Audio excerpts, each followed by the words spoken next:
கர்த்தர் என் மெய்ப்பராய் இருக்கிறார், நான் தாழ்ச்சியடையேன். சங்கீதம் புஸ்தகம் 23 சங்கீதம் 1 அன்பு தேவ பிள்ளைகளே, மெய்ப்பன் தன் ஆடுகளுக்கு பாதுகாவலனாக இருப்பான்.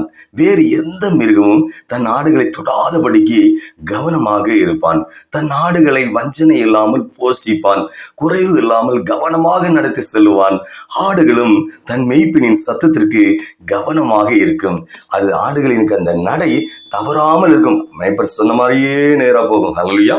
தேவனே, ஆண்டவர் உங்கள் மெய்ப்பராக இருக்கும்போது உங்கள் தேவைகளை அவர் சந்திப்பார்.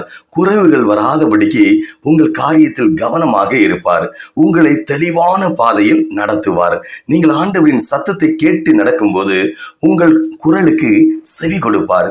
நீங்கள் அவர் குரலுக்கு செவி கொடுக்காமல் போனால் உங்கள் ஜெப சத்தத்தை அவர் கேட்க மாட்டார். தேவனே, ஆண்டவர் உங்களோடு இருக்கும்போது நீங்க எந்த இடத்திலும் தலை குனி